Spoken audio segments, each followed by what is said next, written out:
Sa mga nagtatanong dyan kung effective ba talaga itong cloves oil para sa hair fall, hair loss, and hair grower, alam ko na marami na akong mga pinapakita sa inyo sa reel, sa post, and meron din dito guys, pinopost ko dito lahat, nakapinpost po ang mga feedback ng mga buyer, pero ngayon meron akong isi-share sa inyo na bagong feedback ng buyer ko. Ito siya ay from Laguna, so salamat talaga ma'am sa pag-feedback, sa paggamit ng cloves oil. So pakita ko lang sa inyo ha, nag-message siya sa akin last December 5. Tapos pinakita niya yung kondisyon ng kanyang ulo. Talagang napapanot na yung dito niya guys.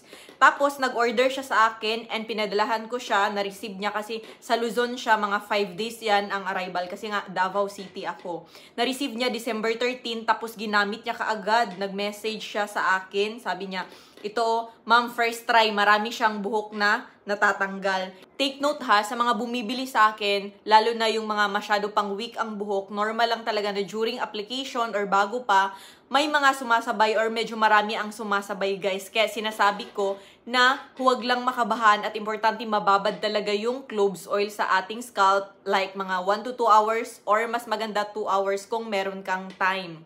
So sinabi ko kay ma'am na huwag mag-worry, ibabad nyo lang ma'am. Tapos, ito na guys, so January 4, nag-chat siya sa akin bigla, nag-send lang siya ng picture. Sabi niya, before and after ma'am. So ayan, di ba nakita nyo, meron ng mga tumubo. So after ano na no, parang mga almost 1 month. Wala pang 1 month kasi nga 13 siya nag-start tapos nag-feedback siya sa akin January 4.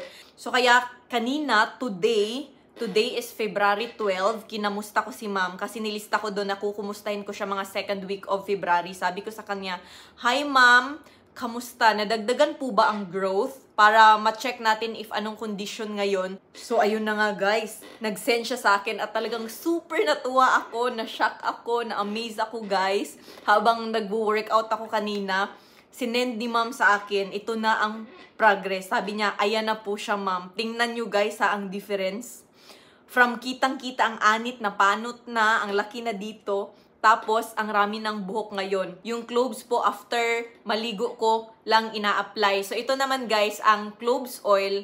Actually, ang sinasabi ko sa inyo, before maligo, kasi dapat naman talaga siyang liguan. Pero may mga tao talaga na ginagamit nila after ligo, lalo na nasa bahay lang naman sila, tapos hindi naman sila lumalabas ng bahay, wala namang problema. Kasi wala naman itong chemicals, guys. Walang active ingredients, lahat ay food, herbs, and natural lang talaga siya.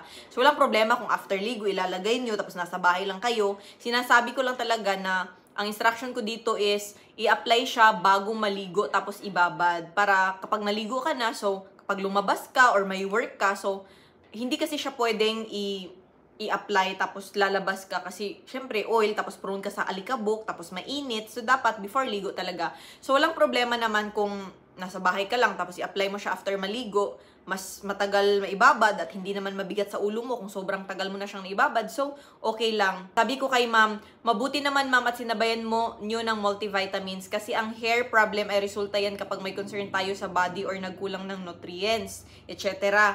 So cloves oil naman ay mag-help na mag-stimulate at mag-functions ng maayos ang blood cells and hair follicles natin para titibay yung ating mga roots, guys. Continue nyo lang, ma'am, if may laman pa ang bottle. Share ko itong progress nyo, ma'am, ha. I-cover ko lang ang pangalan nyo. So, ayun, sabi niya, okay lang po.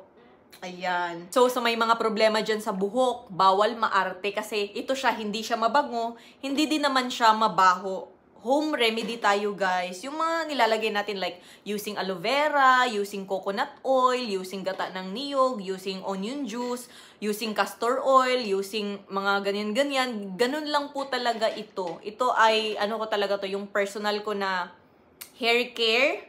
Tapos, syempre, nagsisell ako ng limited per month. Ayan. So, message lang sa mga nangangailangan ng help sa buhok.